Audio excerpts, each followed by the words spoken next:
channel. Today I'm 26 weeks pregnant, so this is my 25-week pregnancy update. I haven't posted a video last week because we got some hard news and I just wasn't ready to talk about it, and I don't think I would be able to talk about it without getting emotional. But so at my appointment on Thursday, we went over my 20-week anatomy scan, which I recorded going to. I was actually like 22 weeks in like 2 days or something when I got it. It was like a little bit, after the 20 weeks, but they found that my placenta is completely at the bottom of my uterus above my cervix, and it's called complete placenta previa. And my doctor doesn't think it's gonna move, and she won't be my doctor anymore because now I have to switch to the high-risk doctor. The way she explained it to me, because I had no idea what this is, and I've never had any complications by the grace of God in any of my other pregnancies, so this whole thing is really new to me. But she said, like, your uterus, your uterus is here and your placenta is supposed to be at the very top, and some people it's lower or on the side or a little bit over the cervix, and that's called partial previa, but yours is all the way down here. Well, she said it could be on the side, and then in those chances it can move up. She said, but yours is down here. So she implied that it's probably not gonna move. But of course I'm still praying and hoping that it just does move and goes to where it's supposed to be. So I'm definitely praying for that, but I'm realistic in that it probably won't. And a little backstory is I hemorrhaged right after birth with Aubriella, my first baby. And so we had to stay in the hospital for longer, and I had like limitations of how often I could go up the stairs when I could go home, and they made me like walk down the hallway to prove that I could walk. We had to stay there like a week. So since I have a history of hemorrhaging, one of the risks of having your placenta here is that you can hemorrhage, which is of course dangerous. So that makes it a higher risk. And then also with all my babies I talked about before, I have Braxton Hicks, and early labor is really a risk too with this. So since I went in there and they're like, have you had any contractions? And I'm like, yeah, Braxton Hicks. And she's like, well, do you have them every day? And I'm like, yeah. And she's like, do you have any pressure down there? And I'm like, yeah. And she says, is there ever a time that you have 4 Braxton Hicks in an hour? And I'm like, yeah. Like, I have them all the time, it's normal. I'm like, wasn't worried about it at all, but it scared them.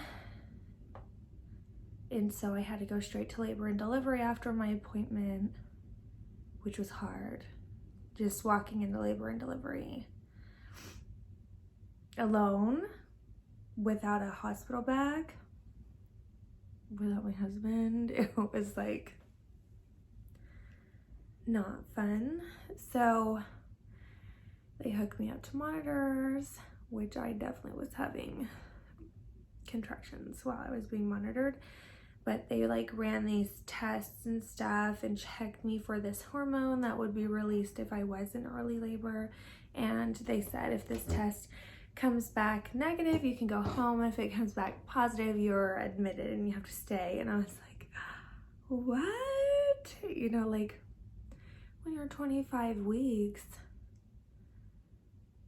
this just doesn't, I don't know, it was not, I was really, really shook. But anyways, I have now packed my hospital bag because if I can start bleeding at any point and I have to go in and be admitted. So I've packed my hospital bag just in case, because I am not going back there without a bag. I don't want to be stuck there with nothing, you know.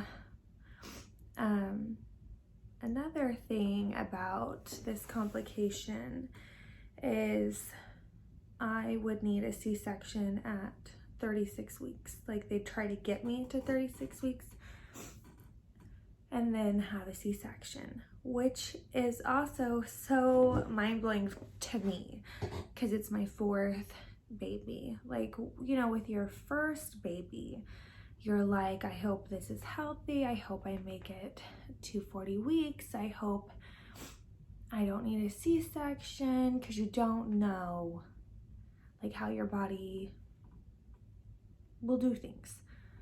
When you've done it 3 times, you know how your body does it. You know what I mean? I went 41 weeks, and 40 weeks. Everly came on her due date, which was the soonest I've ever had a baby. So I'm thinking I have all the way to my due date, June 9th, no rush to do the nursery or pack a hospital bag or anything, you know. But now 36 weeks makes a whole month.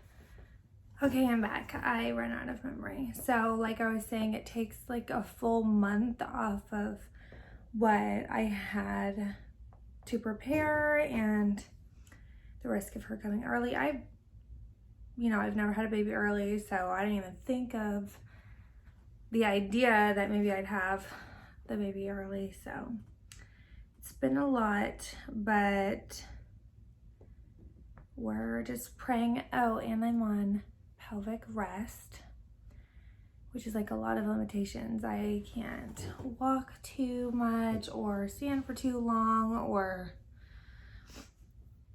you know, basically I can't be having those Braxton Hicks. So I can't lift anything heavier than a gallon of milk. I can't lift Everly. I can't walk down the stairs too many times, but you know, I should be having a high risk appointment this week or next week. And then I have to go in every 2 weeks after that, because I'm high risk now. So if you guys would keep me in your prayers that my placenta would move up where it's supposed to be, that would be wonderful, because I am praying for that, and then all of this would just simply go away. I am, however, grateful that Linnea is healthy and strong. It's just I have to rest and get her here healthy and full term. So that's what we're doing right now, and that's our little update. And I'll put in a little clip of me at the hospital. Maybe you can hear her heartbeat when I was getting it monitored. But thanks for watching, and please subscribe if you haven't already. I'm going to be doing more updates, and I'll let you know how things are going. Bye.